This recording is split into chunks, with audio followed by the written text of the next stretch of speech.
Good afternoon, Ian. Thanks for coming in to talk about your teaching. I wonder if you'd just like to take a moment and tell us a little bit about yourself and about what you teach. Thanks, Karen. It's really pleasing to be here today and to be able to talk about some of the key aspects of the work that we do within education. So I work within the School of Education, and so a key feature of the work that we do is around teaching as well as around research relating to that teaching. And you've got some fantastic CCAT results, which indicates the students love what you do and they love your teaching practice. So what is your secret? Trying to engage the students with where they are at, I think is fairly key in terms of trying to actually ensure that they have a good understanding about what it is that we're trying to convey to them, etc. So, I mean, that can happen in a variety of ways, but I think it's fairly important to sort of spell out from the outset what it is that you're trying to achieve within a particular class, and then to actually check in with the students periodically during that class as to the extent to which they're actually understanding what it is that we're trying to convey. So I guess one of the key messages I would sort of say is to think about the feedback aspect as an ongoing part of our practice, not something that we might do at the end of a semester. So what sort of class size do you have? So they're fairly large classes. So typically my classes, smallest would be around the 120 mark, and the particular educational research methods is actually approaching 200. It's increasing every year. So it's around 180 students. So, I mean, that was interesting too during COVID times because we had a hybrid teaching sort of focus at that time. So we had about half the students online and half the students face-to-face. So trying to engage both of those groups of students simultaneously was an extra element, I guess. So when you do the informal check-in as you go throughout the semester, do you use any tools in particular, any Padlet, for example, or some other sort of tools? I do use Padlets, but more as a learning resource in relation to some of the activities that I'm doing with the students. And I guess that's pretty key too, to sort of be trying to break up the activities that you're using within the class to sort of keep the students motivated, etc., and to keep them on track, keep them interested. Other than your teaching practice, what else do you think might have contributed to these positive results from your students and positive feedback? I think the students are more willing to share their insights, their ideas. They're more willing to share feedback if they feel as though you've created a space in which they are comfortable to do that. So if they feel as though it's a welcoming space, an environment in which they can learn, so to speak, they're not afraid to make mistakes, they're prepared to share their ideas with one another, then I think they're more likely to engage with you as the teacher, the lecturer, etc., and with one another.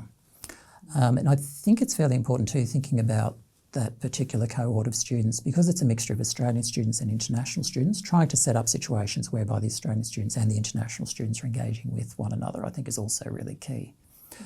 And I mean, one other thing that I would say too about teaching within large cohorts of diverse students is that it's a matter of maximising the strengths of each of those groups of students, so to speak. And so just circling back to the CCAT mechanism, you also have very high response rates. Do you do anything in particular to encourage those responses? I mean, I guess I ask the students to fill out the CCATs in the latter part of the semester, because that's a useful vehicle. It provides me with feedback, etc., about what it is that they found most useful, about areas in which they haven't understood particular issues or particular approaches that might not have worked so much for them. So I guess being explicit about providing that feedback, but also about providing feedback that's useful, that's valuable in terms of the lecturer, in terms of the teacher, something that we can look at and say, well, okay, I can understand what you mean by that, and I can think about that in terms of my practice, and think about what I could do differently next time to try to address that particular point. So it requires a little bit of thought on the part of the students, etc. as well. And so from one year to the next, do you then talk to your new cohort of students about what you have done from your previous feedback or with the previous feedback?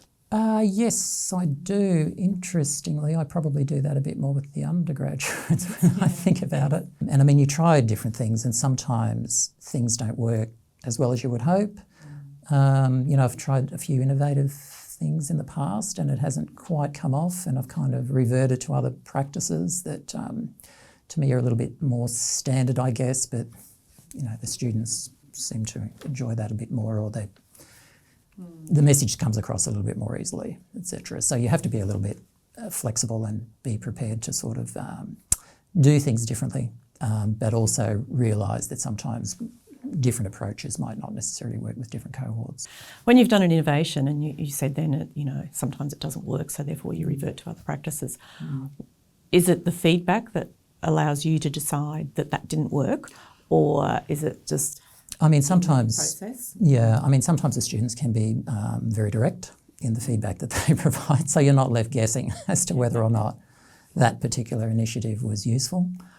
But it might also be just in relation to the everyday practices with those students. You're just looking at how they're engaging with that activity, those ideas, that particular group work, and you're thinking, that's not working as well as I wanted to. So do you think... So that's the constant feedback, I guess. Yeah. So do you think that the process of seeking feedback from the students via the CCATs could possibly result in academics not wanting to take risks through innovation in teaching? I've taught these classes for several years. You're wanting to sort of adapt and change things a little as you go. Things change. I draw on my research all the time. That changes all the time, etc. So it's not the same class from year to year. Maybe, sort of behind the question might be issues around some of the pressures that CCATs can create within universities, etc. And so I think, that can be an issue. That can be a live issue, so to speak.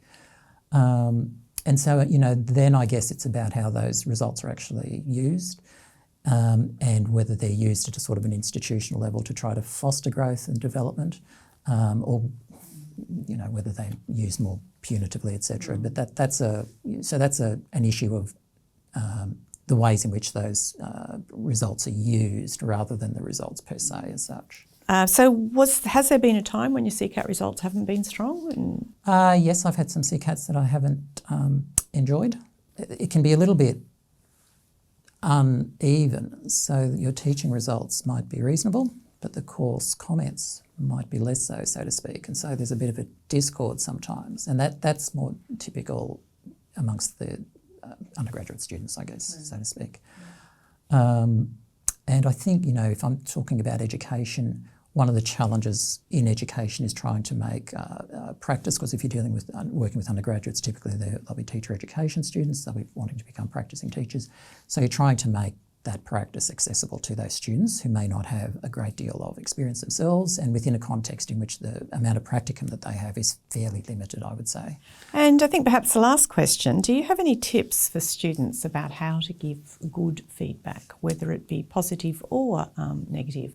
I think the approach to take is to think of feedback as something which can be constructive for the person who's receiving it. So there's a sort of a responsibility, I would say, for the student to express in the same way that the lecturer is trying to convey the ideas in a way which is accessible to the student. You would expect, they're all adults, etc., that the students would be trying to provide feedback to the lecturer in a similarly respectful and constructive fashion. So you want feedback which you can actually respond to. So it's not about venting one spleen upon the page or screen. It's about thinking about, okay, well, that particular aspect of the course I didn't enjoy so much. What might be an alternative, etc. So, even students providing suggestions, alternative practices and approaches is really helpful. Okay, well, thank you very much. Great chatting to you. Okay, thanks, Karen.